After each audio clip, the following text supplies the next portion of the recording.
Hello and welcome to today's Counselor Connect session. My name is Amanda Callahan and I'm the coordinator for Counselor Connect, which is a statewide support network for school counselors and school social workers operated by the Central Indiana Educational Service Center, or CIESC.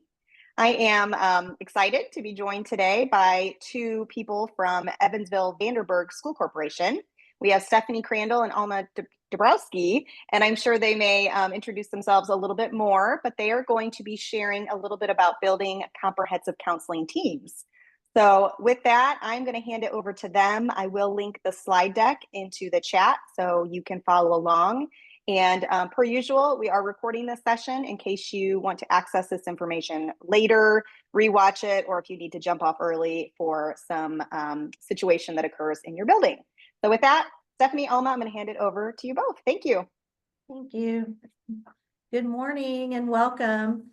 We are glad to be here to talk with you about building a comprehensive counseling team. My name is Stephanie Crandell. I'm the Director of Student Support Services for the Evansville Vanderburgh School Corporation, and I have been with the district for 30 years, and I'm a former teacher and a school counselor at the K-5 and K-8 level. Hi, my name is Alma Dabrowski, and I'm a social worker, district social worker for EVSC. This is my 18th year here with the corporation. So I help support our EVSC social workers, but I am also the district McKinney-Vento liaison, and I've been doing that for about 10 years.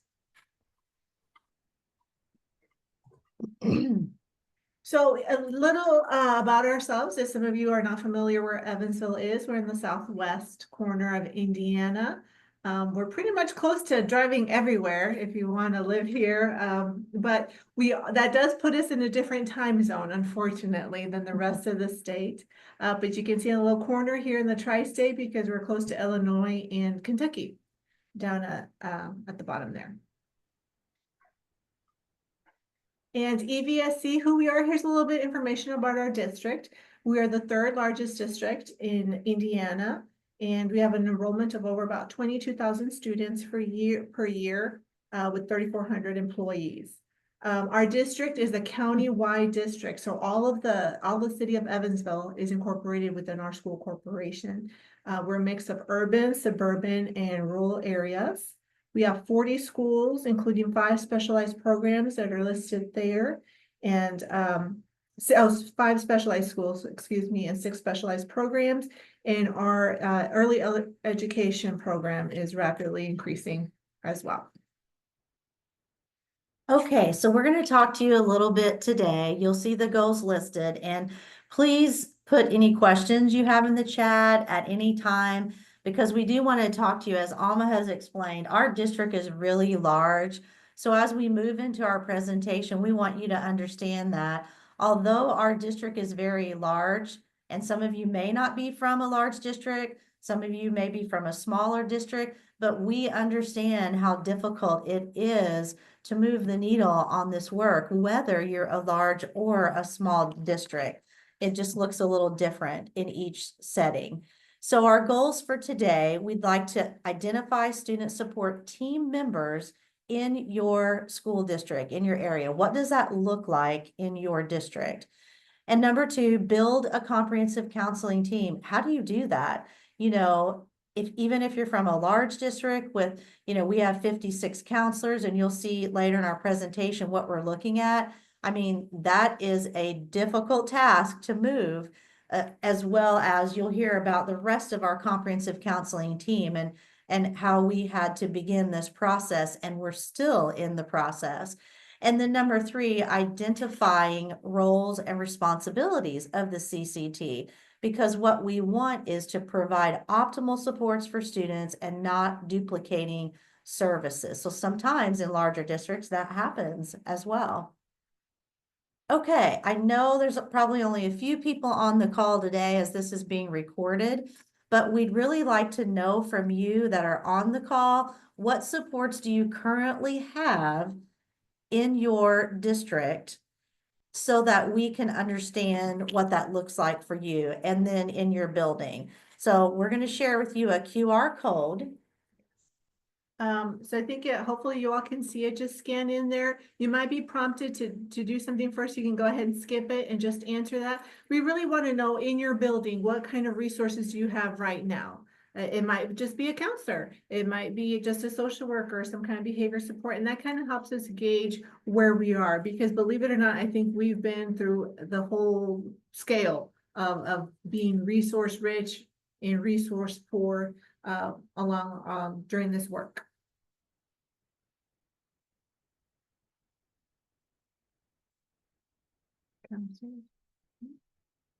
Yeah.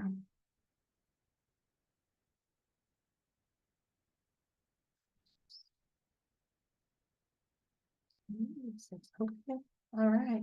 So it looks like from what we're seeing on our end that we do have a variety. We have behavior interventionists, school counselors, school social workers, and then I see a psychologist as well. So thank you for sharing that. That kind of gives us an idea as we move into what we're doing.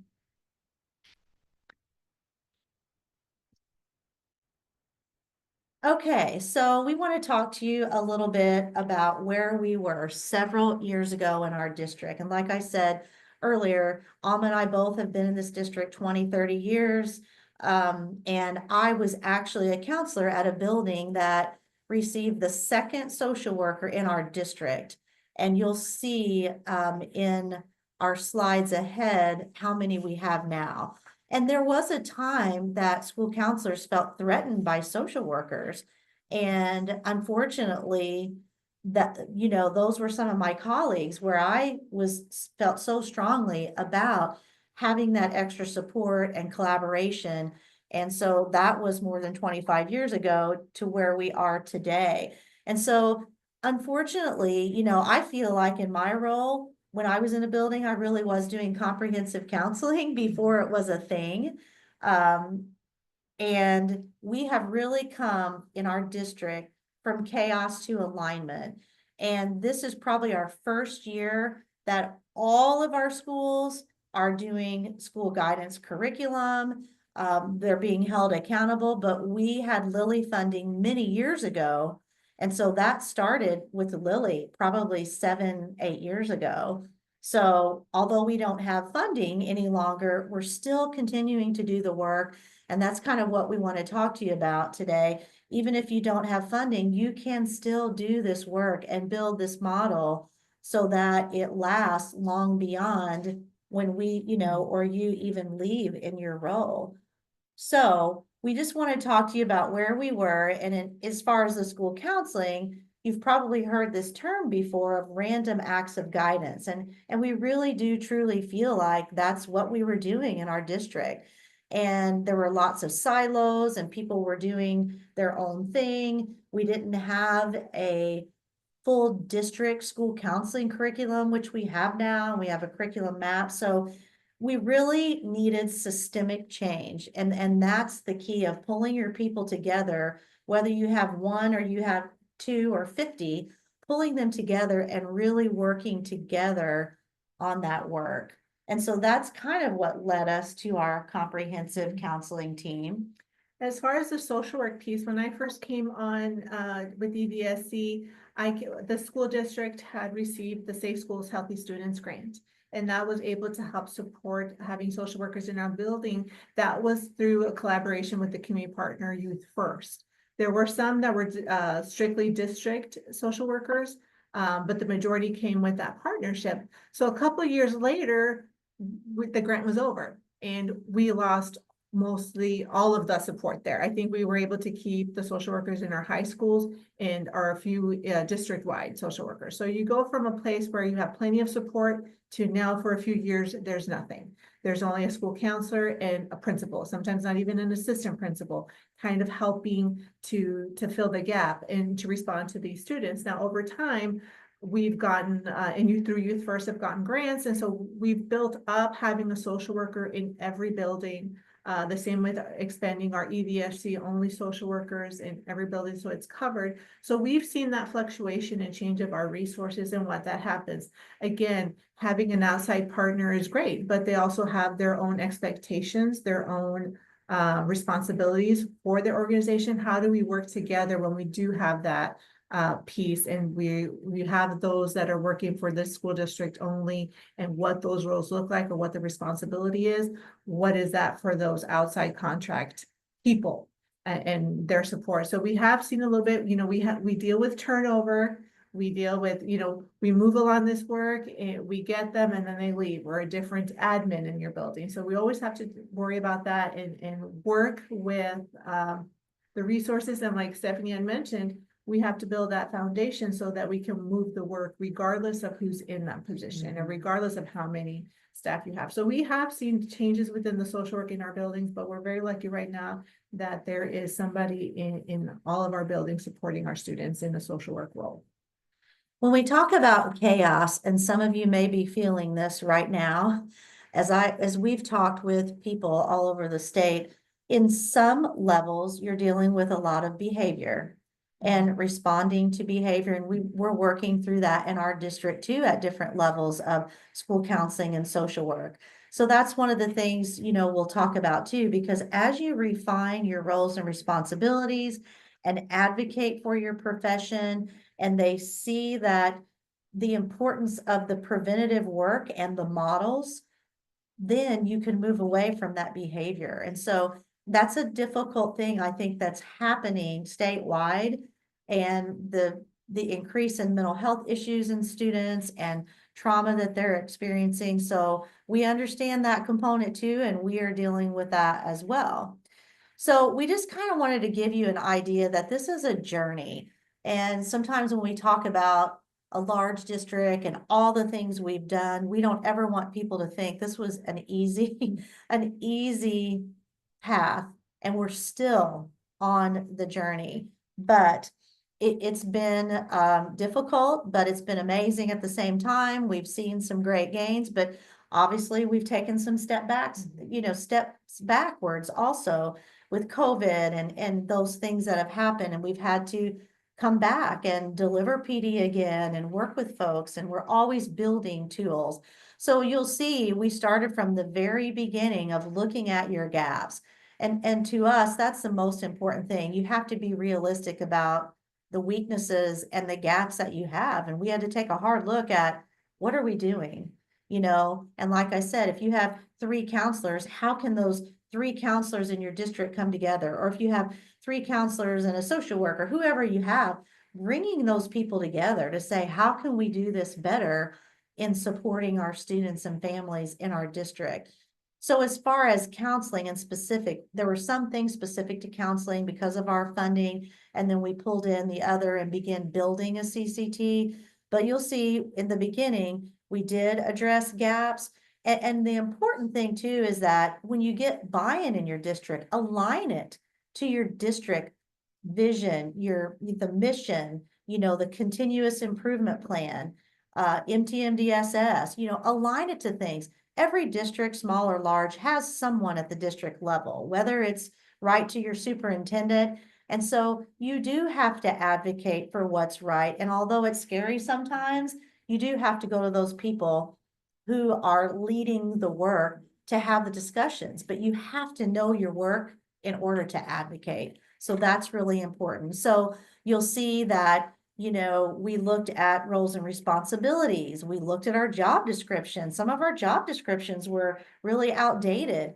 Our evaluation rubrics, the state has one, you can start with that. But we actually took the state's model and we created our own evaluation rubrics aligned to the national models of each area. So I think that also our members of the comprehensive school counseling team feel much better about the work because the rubrics are aligned. So many people in the comprehensive counseling field, social work counselor site, sometimes they were evaluated on teacher rubrics and things that don't even fit. So once we did all those things and we were really prepared, then we started kind of building that comprehensive counseling team. So like we said, really looking at who do you have in your district currently? And again, it may be a lot, it may be small. Where do you begin? Who in your district can help you kind of move this work? And then we kind of looked at a coaching model, which is what we have, and you can do that with each other. You can do that if you have someone in the district as well. Excuse me, we built professional learning communities. Again, that can happen with 1 or 2 people if you are very intentional. And now, just like we're doing today, virtually, you can have virtual PLCs because, you feel more empowered when you're not alone. So if there's someone else you can talk to about the work, and then we have been building counselor leaders in our district, and we have an internship model as well that we're working with to develop school counselors. And I kind of teach and supervise in that to build counselors for the future. And then lastly, we have been working on curriculum for many years, and I'm really grateful that Indiana has now created curriculum as well. So if you don't have your own curriculum, go to that curriculum and see how it aligns, and because it's very important that you provide curriculum for school counseling in the areas of academic, college and career, and social emotional at the tier 1 level. And then looking at, tier 2 and tier 3, that's going to look differently with small groups and intentional supports. And part of that too, I think what was very important is that we made time for all of those separate groups to come together.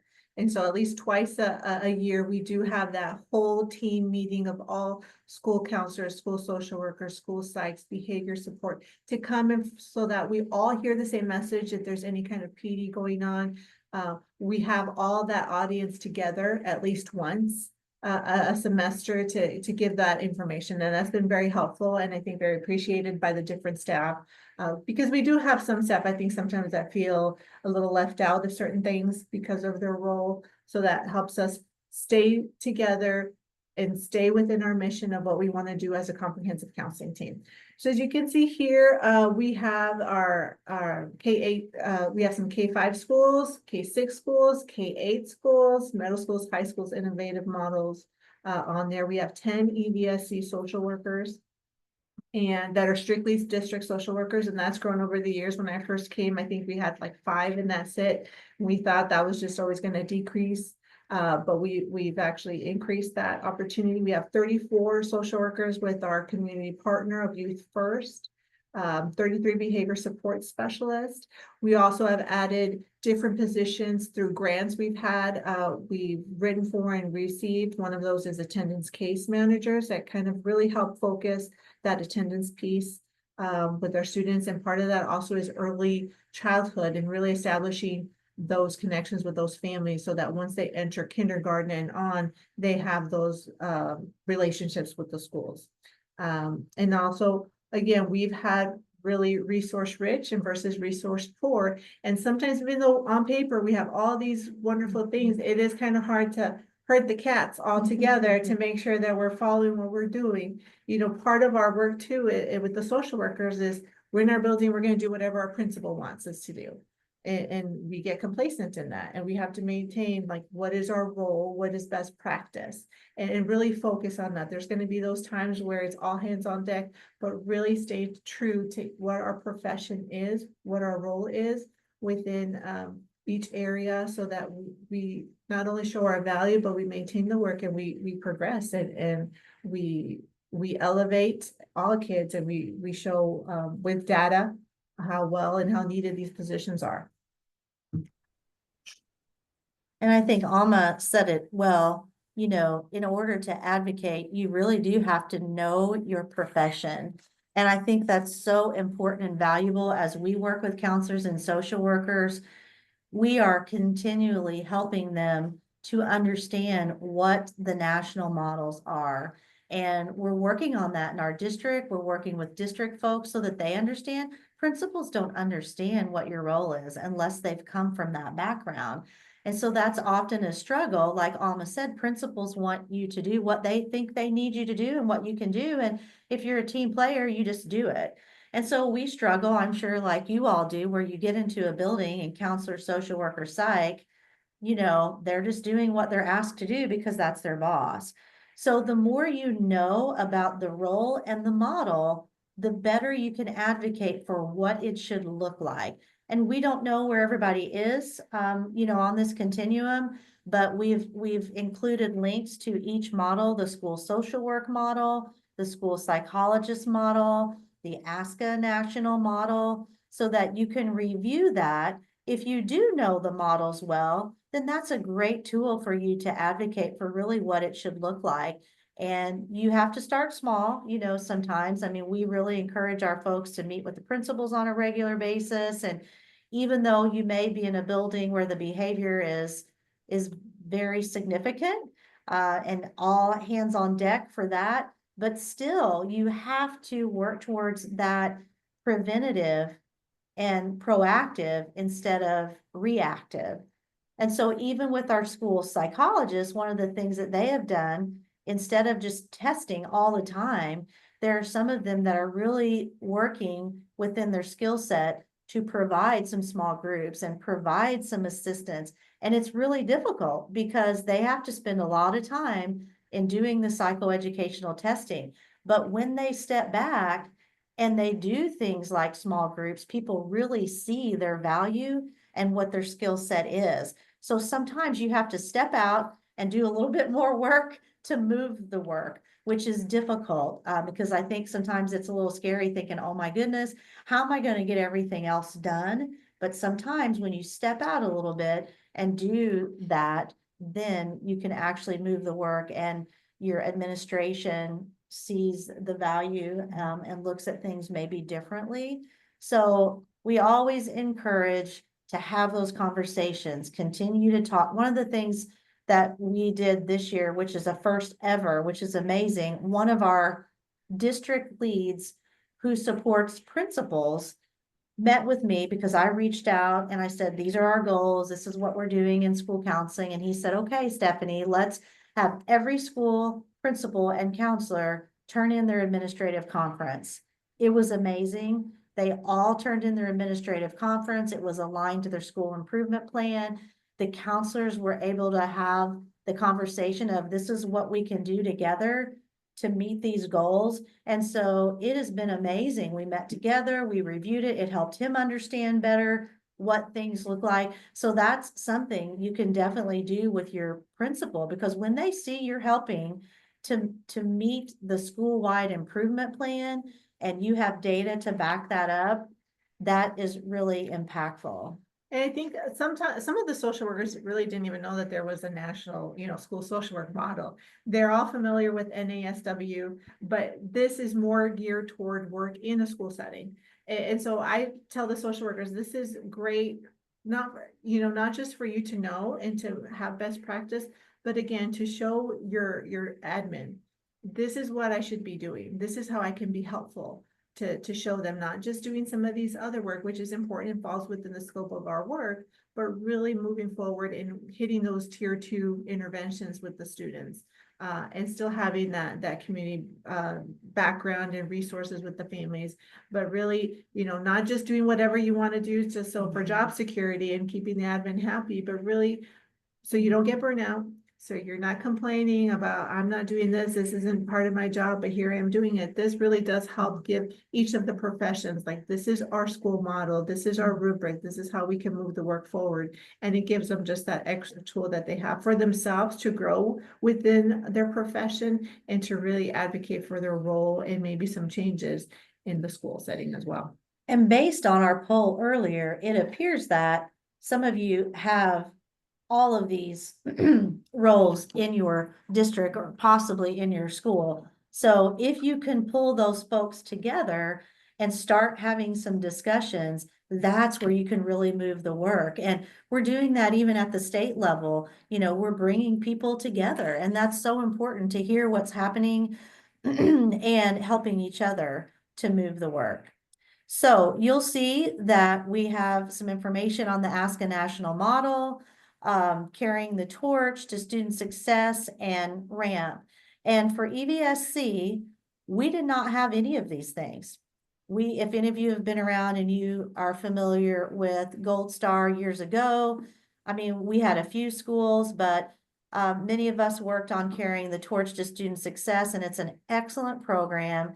And there are modules that walk you through that national model. And so we haven't required it yet for our folks, but we have many who are getting on board because again, it's aligned to the national model. It's what we should be doing. And it's also helping those who don't understand what the role looks like to see, whether it's admin or district, they can see this is what needs to happen. Now, what I'll say again is it's work. And I have counselors who say, wow, this is taking some work outside of the school day, but the benefits are so huge because you're letting your admin know this is what you're doing. And I have counselors putting it in their calendar, like I'm working on data, I'm doing these things, which is another key component. You have to show what you're doing. So if you are trying to build a comprehensive counseling team, follow the national model, you have to be calendaring. You have to show your admin, this is what I'm doing, and this is aligned to best practice. It is, and that data piece is so hard. Sometimes I know the days are busy, you can't do it. And how do we track all this when we give them information, say we need to track this? Because not only does it show how you're spending your time, and that's just something we introduced to our district this year too, is a certain tracker that all school, even admin, have to fill out, tracking reactive versus proactive work, so that we can go back and see, hey, we're spinning our wheels here, or we're not being very efficient.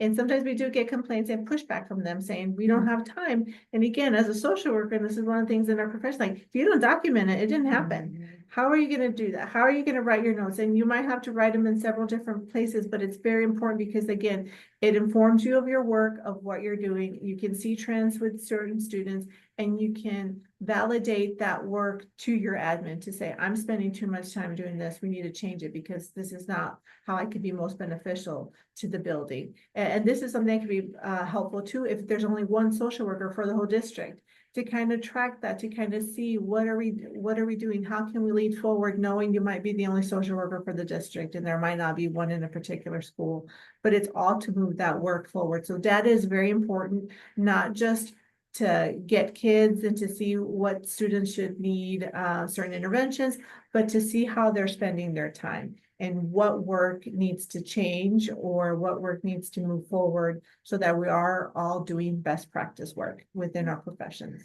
And so we really feel like building a comprehensive counseling team starts with meeting together, starts with understanding what is the best practice, reviewing that national model, the national models of each area coming together, looking at those roles and responsibilities. So we just have a few things listed about ramp and carrying the torch. When we started this journey and shifted our work drastically and began building a comprehensive counseling team, we had 5 ramp schools prior to carrying the torch. And so now we solely use carrying the torch, and you can see with carrying the torch, we are seeing some gains in schools, and they're sharing with other people the importance of it, and they're doing it, and they're sharing it with their admin, and it's being used as a tool to help advocate for the work, and the principals are seeing that. So I do feel like, although this has been probably a 7 or 8 year journey, we're definitely making gains because we have continued to work and to build and to stay the course. So we have talked about a few of these things. And so here's some of the many things that we've done, and we don't know what you have in your district, but I'm sure you would do the same thing we did, pull people together. We pulled admin on our team. Why? Because we wanted them to understand. So when we worked on, let's say, job descriptions, it wasn't just a group of school counselors or social workers or psychs. We also pulled admin together.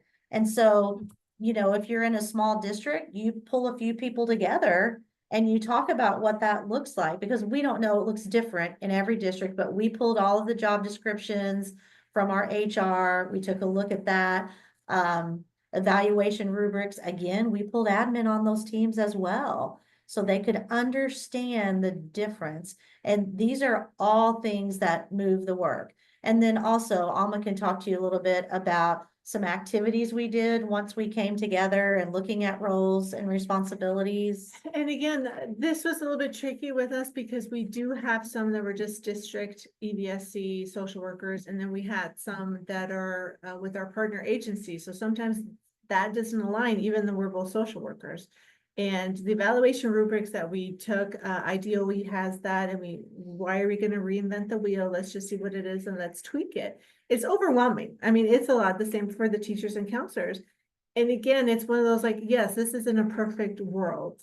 Maybe you'll be able to do this. And really having those conversations with our social workers saying, I know this might seem impossible to do, to accomplish, but we always have to try and maintain. And this is what they're looking for if you're evaluated, or what area in each of our domains can you make some effort or some progress toward going and aligning to that best practice. And we did have some pushback. Again, we have a lot of people that are kind of complacent in their roles and they're happy, and I'm just happy doing what I need to do. Those random acts of guidance also fall with social workers, and to have them change that, because again, I tell them, you might have the best principal laid back, and then next year a principal shift, and you might now be working under someone who's a micromanager and wants to know everything, and you have to be able to do that, to calendar. It's the same thing, even though this work is tied to counselors, social workers fit into that as well. We tell them, if it didn't happen, you didn't document, it didn't happen. How are we going to get into that practice of documenting our work so that it's somewhere we can pull that data of what our job is and what we're doing, and looking at our job descriptions and being honest with ourselves. Are we doing this? Should this be our responsibility? Should it not be? You know, where should our work focus, in particular with social workers, in that tier 2, tier 3 area? But there are stuff that we could do in tier 1 to help with the whole school and to feel connected piece as well. But it's still a challenge. I mean, it's a lot. We have a lot of different roles, and they all have their own job descriptions and things created. But again, we tie, like Stephanie has mentioned repeatedly, we tie to the mission of our school and our continuous improvement and what we want, and those academic goals for our students. In the end is what we need. But we know there's so much going on. We have to address the needs of the whole child, and how can we help with that? So in the end, they're in school every day ready to learn.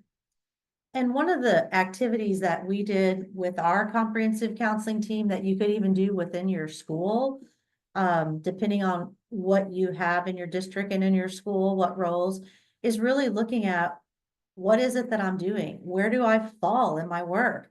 Am I primarily living in tier 1? Am I living in tier 2? Am I living in tier 3? What does that look like? How are the roles overlapping? Because sometimes, you know, we take supports and we wrap around students, and we're all working with the same student. And sometimes we think that's the best, but it's duplicating services. So how can we meet the needs of more students, as opposed to, oh, this is a high needs kiddo, excuse me, a high needs kid, and we all need to be involved. And that's not always the case. And sometimes that's difficult too, to pull back, because we think everybody needs to be involved with this student when we could get more accomplished. Okay, Alma's going to talk to you a little bit about the overlap. So as we were trying to see how, you know, these different, and the majority of us had those 3: counselor, social worker, school psych. This is adapted from a school in Wisconsin, where they kind of lay out the 3, where we overlap within each of our professions and what is strictly mainly our area. So we did want to see with the social worker, we have a piece we can help in academics, in the sense that getting the students regulated to be back in the classroom should something happen. But we, I think, all own a little piece of that when the students, with those behaviors are really escalated. But really showing them, look, this is what we are. We are that community and homeschool liaison. We do help with home visits. We do have those relationships stronger with the families, and try to see what other resources are you needing, what kind of direct individual support or counseling we could do, because we should be looking at those tier 2, tier 3 level students. And this kind of helps point out every area. Again, our school psychologists are not just for testing. You can utilize them for so many things, for even just advice. How can you help us? We're having this particular behavior. What can we do to address that? Not beyond testing. And then our counselor as well. And just, again, this was based on that school in Wisconsin. So we were looking at them, like, we kind of like that Venn diagram. Where do these other supports fit in as a behavioral person or learning support specialist in there within the 3 areas of doing that? So there are overlap, but there's plenty within our individual professions that should keep us busy, should keep us aligned to best practice as we all work in a school together.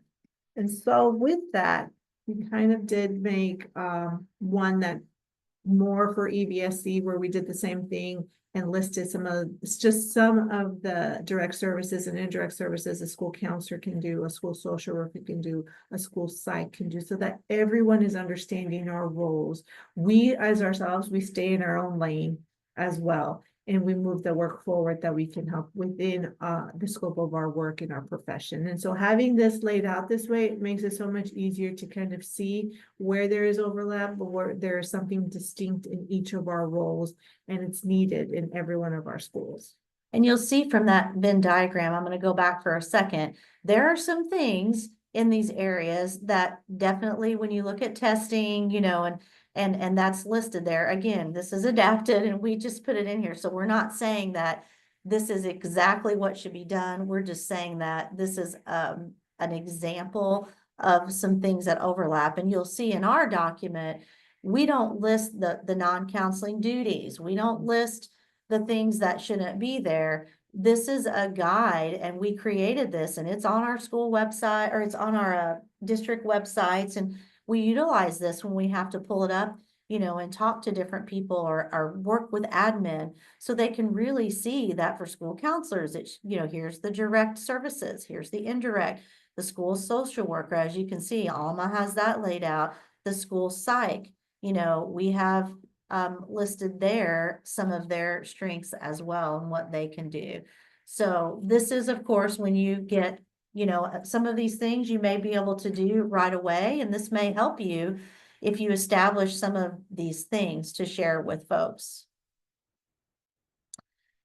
So you will see that another thing that we did is we created a vision and a mission statement aligned with our district. So we then created an EVSC comprehensive counseling team. And that's what everybody knows it as. It's not in silos anymore. It's not, we have a school psych and a school counselor and a school social worker and a behavior. We have a comprehensive counseling team, and all of these folks fit under that because they're all supporting students and families. And so we developed this as a team. We pulled in different people, and then the schools also worked on their vision and mission statements as well. And so you'll see our statements there. And then we also created a comprehensive counseling team mission. So again, when these things are created and you know your work, then you can share and you can advocate.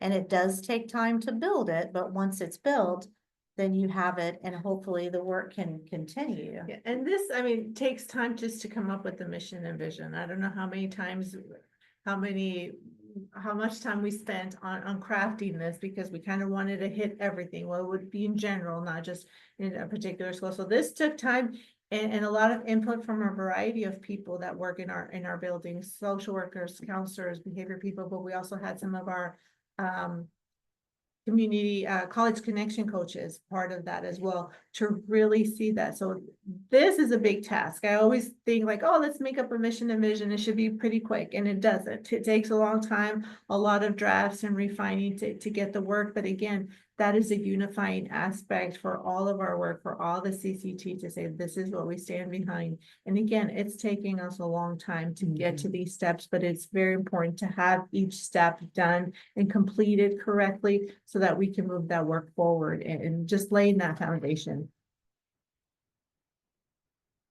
Oh my, okay. Well, we are ready for any questions that you have. We went through pretty quickly. I hope we didn't talk too fast. Does anybody on the call have any questions for us? That was great, Stephanie and Alma. A lot of great information and resources. So thank you for sharing all the great work that Evansville has done over the past several years. In the chat, I did not see any questions yet. But as we'll be on for another few minutes as we kind of close out the session. If you do want to either unmute and ask a question or add a question into the chat, then we will be on here for the next few minutes. I am going to share in the chat if you'd like to complete a very short session evaluation. In doing so, you will also receive a PGP point for your participation in this past hour or 45 minutes. So if you want to fill that out, that is now in the chat. And then I am going to share my screen real quick, just so that I can go through these next few slides.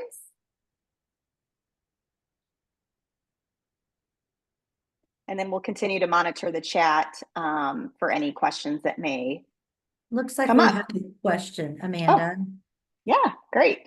What's required for schools to have for these type of career services, school counseling, school social worker, etc.? Is this question related to like funding, hiring, having those positions in their buildings? Like, how do you get your Yes, like, to have do a school you social need, worker? like, for a high school, what do they need to, what is mandated by the Department of Education for, like, you have to have a language arts teacher with this kind of background. So for high schools, for junior high schools, for elementary, not what is suggested, but what is required, if there's any type of requirement for that type of filling that position. Are you asking about like a school counselor, school social worker, school psych, behavior specialist? Like the- School counselor, Yes. school social worker. Okay. So a school counselor requires a master's in school counseling. So there's a 2-year program if you do not have a master's. If you do have No. Oh, I'm sorry. What is the school required to provide And I thought, to Oh. students? every school. Oh, I I'm know. sorry. Not what is Sorry. suggested. Is there any laws in place that says you have to have a school counselor? You have to have a school social worker. You have to have a Okay. behavioral interventionist, etc. Well, there is no law that there has to be a school social worker in the building, unfortunately, but I think that once you get kind of have a taste somehow of that role in your building, I think most admin jump on board. And so it is, and that's how we've grown some of our EVSC social workers is over time. And we have one high school, that's our largest high school. They had 4 counselors and a social worker through our partner with Youth First. And he was like, we're too big, we need more. And so he leveraged his funding that he had to hire on another counselor and another social worker because the numbers were there to meet it. And so it's one of those, again, to help with your admin, see these roles are vital. There is not a law saying that social workers are needed in every school building in Indiana. I was under the impression there was one for counselors, but I don't think there is either. So I'll jump in too real quick. So there's not necessarily a law. What there is a State Board of Education rule. It's Article 4, which is also commonly known as the Student Services Rule. I put it into the chat. It doesn't necessarily require how many need to be employed, but it does include what services are required under student services. And within that rule, it also includes recommended ratios, for example. So a school counselor ratio, and then also a school social worker ratio. The ratios are higher than what is nationally recommended. Nationally, it's 250 students to 1 school counselor. It's the ratios in the student services rule are higher than that, but to be accredited in an accredited school in the state of Indiana, schools have to mark that they are meeting Article 4 or in compliance with Article 4. So I will, in my follow-up email that I send out, I'll include the slide deck for today, the recording for the session, and I will also add the student services rule so you can see what is written in that. What we know also across the state, though, is many school districts do not have elementary counselors from the counselor perspective. And so we're very fortunate. I mean, I went to school in this district and had an elementary counselor. And so that was a very, very long time ago. So historically, we had elementary counselors, so we're very fortunate of that. But I do know that across the state, that's not the case at all. And different support staff are doing the role of school counselor or school social worker. You know, it looks different, it seems like, across the state. I hope that answered your question. Yes, we have at our building, it's a corporation, it's K through 12. We have 2 high school counselors with school counseling degrees. And then myself, I serve 4 through 8. I am an LCSW and LSSW. We have no school counselor for 5 through 8. And then for the elementary, we had to underfill it because no one would fill the position for the salary that was posted. So we filled it with a BSW, and that's K through 4. And so they have no license. So I just, those are kind of, yeah, everyone's just being a team player. I mean, I love the people I work with. I don't want to lose my job. Right, right. So you just do what you can, but I didn't know if it was required for 5th through 8th grade to have a school counselor, or if it was just Rebecca, what area, what area in the state are you from? Indiana. Is this all Indiana? Yeah, I Yeah. live in yeah, I don't want to get it. I don't want to lose didn't know if you were Indianapolis or. Okay. No, I'm in Centerville. Okay, okay.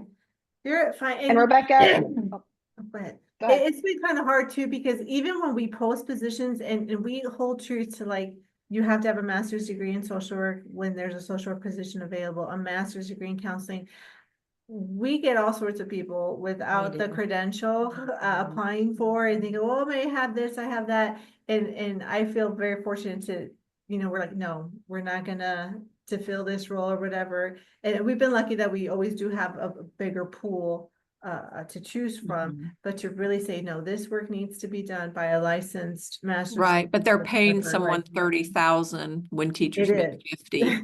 So that's why we're not getting applicants that meet the credentials. Have you looked for a school counselor? I missed what you were saying, like in the grade level, like, does your district understand the need for a school counselor, or is it funding related? I think it's funding related. Okay, yeah, that's what I thought. And technically in Article 4, it speaks about educational and career services, which are supposed to be delivered by a school counselor. So you really, I mean, if you're really truly following that, then you would have a middle school counselor. Yeah, because I do that. Yeah.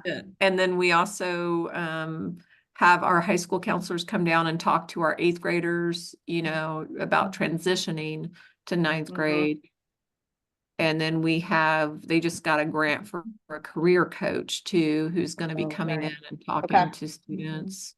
But you said it wouldn't even be a career coach. It should be a school counselor. There should be a school counselor. Yeah. But Rebecca, it does sound like you all work together. So what a great way to pull together and look at what you're doing and begin that advocating process of, this is why we need, these different roles at these levels. And, maybe your team can pull together and make some change. Absolutely. I think it'd be a funding. Yeah, it'd be a funding. Right. And that's the work of trying to find grants that allow you to hire on and build that capacity as well. And then I know, again, because that happens with us too, how do we sustain those positions once we have this grant? And we're lucky to get a 5-year grant, and we're wonderful until, oh, this is year 5. What's going to happen with these positions? How can we sustain that work? And we've been fortunate, I think, for those longer grants, you see the benefit of it. You see the value that there is trying to figure out. But we lost some as well, during COVID, and there was, I've seen, like, I call it COVID money. Everybody was getting COVID money, and that finished, that ended. And so we do see even some roles that are wonderful as they leave, they're not filling those positions anymore. And, you know, our population has changed as well. You know, over the years, we've grown, our refugee population has really exploded down here. And so we're needing supports, and where does that come from? And how do you know, well, they're, you know, also probably make an event if they're refugee, and our population has increased. And it's a lot, to try to balance all of that. And especially, you know, we have schools that are, you know, 500 or so or less in the whole school. So you're able to fill the needs with one counselor and one social worker. And we also have schools that are 1,000 students in just 2 grades, 7th and 8th grade, with 2 counselors and a social worker, and trying to make all that work. So it's difficult, especially when there's a funding issue. And you know, even though there's lack of funding, you know, we had to start at square one too. I feel like if you continue to advocate for the work and they know how important it is, we know that where the priorities are, they find the money for the priorities, I think, across the state for things. I don't know. I mean, Not always. I do feel appreciated. I do feel Good. needed. But I have the education I have, the experience I have, you know, in a private sector, I would be making. Okay, we're just going to close out today's session. If you haven't had an opportunity to do so, please feel free to respond to the short evaluation to receive your PGP. Then we just have some upcoming events to share. We have some in the month of October yet, and then additional in November. So be sure to check out all of these upcoming events. We will be hosting our, I believe, 3rd winter book study with Counselor Connect this winter, starting in January. So if you want to have an opportunity to vote for the book that we will be reading, then that poll is open until October 25th. You can just click on the graphic to vote. And then our new counselor cadre and counselor leadership cadre, those registrations have been extended through the end of the month. So there is still time to join one of those cadres. Finally, some recently added blogs to our website. If you want to have a read, you can click on any of those graphics there to get to those blogs. Resources, I do want to highlight, Stephanie, I think you mentioned the counseling curriculum early on in the presentation. Those lessons are available here in that middle graphic. So if you want to take a look at those, use those lessons, you can also take the lesson and make any customizations that will work for you with your students. You can also do that. And then finally, our contact information. So thank you again to Stephanie and Alma for joining us today. Really great information and resources. And if you have any follow-up questions, please feel free to reach out. With that, have a wonderful rest of your day. Thank you. Thank you.